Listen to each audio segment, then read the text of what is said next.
Saya selaku kuasa hukum dari YM dengan cermat telah mengikuti berbagai perkembangan dan dinamika persoalan yang disangkakan pada klien saya oleh pihak YNS. Semua pemberitaan baik lewat media massa, media sosial, bahkan media elektronik, saya sudah cermati secara baik, dan karena itu saya merespon beberapa hal.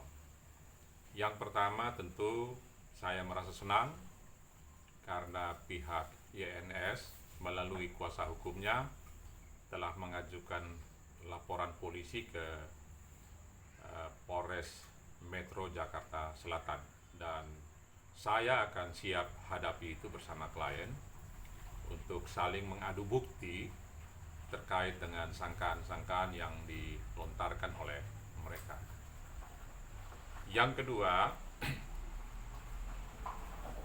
karena sudah diajukan laporan polisi sebagaimana yang saya sudah katakan tadi, tapi saya juga merasa bahwa ada permainan di luar hukum, karena opini terus dikembangkan, bahkan cenderung melibatkan pihak-pihak lain hanya untuk memancing di air keruh agar klien saya itu memperoleh tekanan-tekanan yang pada ujungnya ada tujuan-tujuan subjektif yang ingin dicapai oleh mereka. Tujuan subjektif yang saya katakan itu ada indikasi pemerasan. Dan itu saya memiliki data dan informasi yang bisa kita buka di publik. Tapi untuk saat ini saya tidak akan menggunakan media-media atau tidak akan membangun opini-opini terkait dengan indikasi itu, karena informasi dan data yang ada pada saya terkait indikasi pemerasan itu merupakan persoalan hukum yang harus dibuktikan di pengadilan.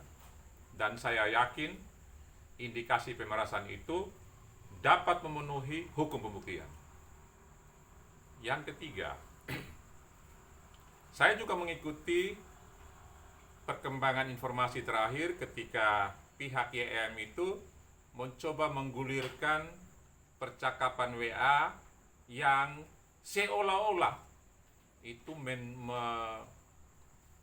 menuduh atau menyangka atau menduga ketua DPRD. Saya tidak tahu ketua DPRD mana ya, karena disebutkan ketua DPRD itu terlibat narkoba bersama dengan klien saya. Permainan seperti ini bagi saya sebuah permainan yang terlalu bodoh. Kalau orang hukum yang memainkan cara-cara seperti ini, saya bisa kaitkan bahwa opini yang dikembangkan tersebut itu ingin untuk mengajak orang lain menzolimi klien saya, dan kemudian ketika klien saya merasa sangat terpojok secara psikis, tujuan mereka akan dicapai untuk memperoleh manfaat-manfaat tertentu, yang mana manfaat itu yang tadi saya sebut sebagai indikasi pemerasan. Ini hal-hal yang mungkin ingin saya sampaikan pada saat ini. Kiranya pihak YNS bersama kuasa hukumnya janganlah menjadi orang yang menghakimi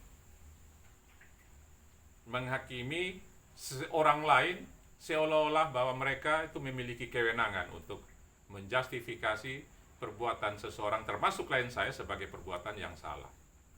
Kalau orang hukum, termasuk kita menjalani profesi advokat, tentu kita sudah tahu jalur mana yang harus kita tempuh untuk menguji semua sangkaan-sangkaan itu secara hukum.